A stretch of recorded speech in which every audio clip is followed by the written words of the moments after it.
எனக்கு முக்கியம் என்பது என்னுடைய தொகுதி மக்கள். அதான் என்னுடைய ஃபர்ஸ்ட் ப்ரையாரிட்டி. இந்த மாபெரும் மலையில் கூட 62,000 வாக்கு வித்தியாசத்தில் ஒரு மாபெரும் வெற்றியை தேடி தந்தது விராலிமலை மக்கள். இந்த மக்களுக்கு நான் நன்றியோடு இருக்கணும், நன்றி சொல்லணும், அவங்களுக்கு பணியாற்றணும். அவங்க நம்பிக்கை வச்சிருக்கிறாங்க, அந்த நம்பிக்கையை காப்பாற்றணும். அதிமுகவில் நடக்கும் உட்கட்சி பூசலுக்கு மத்தியில் இபிஎஸ் பெயரை குறிப்பிடாமலும் தாவேகாவில் இணைவது உள்ளிட்ட யூகங்களுக்கு நான் தற்போது பதில் சொல்ல முடியாது என்று அதிமுக முன்னாள் அமைச்சர் சி விஜயபாஸ்கர் தெரிவித்துள்ள கருத்து கவனம் பெற்றுள்ளது. தமிழக சட்டப்பேரவை தேர்தலில் அதிமுக 47 இடங்களில் மட்டுமே வென்று 3ஆம் இடத்துக்கு தள்ளப்பட்டது. அதனைத் தொடர்ந்து பொதுச் செயலாளர் பழனிசாமியுடன் கருத்து வேறுபாடு ஏற்பட்டு சி.வி. சண்முகம் தலைமையில் 25 எம்எல்ஏக்கள் தனி அணியாக செயல்பட்டனர். அதனைத் தொடர்ந்து இரு அணியினரும் சட்டப்பேரவை அதிமுக தலைவர் கொரோடாவை தேர்ந்தெடுத்து பேரவைத் தலைவர் ஜே.சி.டி. பிரபாகரிடம் கடிதம் அளித்தனர். இதற்கிடையே சி.வி. சண்முகம் அணியில் இருந்த மரகதம் குமரவேல், சத்யபாமா, ஜெயக்குமார், இசக்கி சுப்பையா ஆகிய 4 எம்எல்ஏக்கள் தங்கள் பதவியை ராஜினாமா செய்துவிட்டு தாவேகாவில் இணைந்தனர்.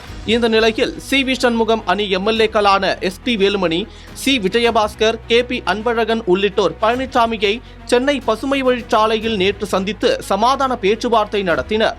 இதில் உடன்பாடு எட்டப்பட்ட நிலையில் இரு அணியினரும் தலைமை செயலகம் புறப்பட்டு சென்றனர். அங்கு இரு அணிகள் சார்பிலும் தகுதி நீக்கம் நடவடிக்கை கோரி பேரவைத் தலைவரிடம் ஏற்கனவே அளித்த கடிதத்தை திரும்ப பெறுவதாக கடிதம் அளித்தனர். மேலும் அதிமுகவின் சட்டப்பேரவை கட்சி தலைவராக பழனிசாமி, கொரோடாவாக அக்ரி கிருஷ்ணமூர்த்தி ஆகியோரை தேர்ந்தெடுத்திருப்பதாகவும் பேரவைத் தலைவரிடம் கடிதம் அளித்தனர். இந்த நிகழ்வில் சி.வி. சண்முகம் உடன் வரவில்லை. அவர் அதிருப்தியில் இருப்பதாக தெரிகிறது. அதேபோல சி. விஜயபாஸ்கர் சபாநாயகரை சந்திக்க வந்தபோதும் பழனிசாமியை நேரில் சந்திக்கவில்லை. இதனால் அவரும் அதிருப்தியில் இருப்பதாக சொல்லப்படுகிறது.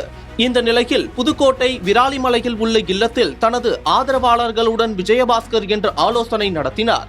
இதில் அதிமுகவில் தொடரலாமா, தாவேகாவில் இணையலாமா, அரசியலில் இருந்தே விலகலாமா என்ற 3 விஷயங்களை முன்வைத்து அவர் தன் ஆதரவாளர்களிடம் கருத்துக்களை கேட்டதாக கூறப்படுகிறது.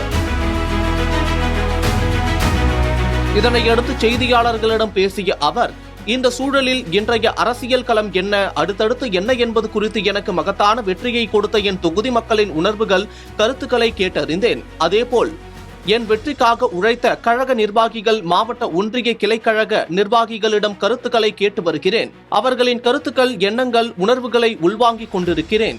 அவர்களின் கருத்துக்கு ஏற்ப முடிவெடுப்பேன். என்னை வெற்றி பெற வைத்த தெய்வங்களின் கருத்தை கேட்டுவிட்டு அடுத்த கட்ட நகர்வினை பற்றி கூறுவேன் என்றார்.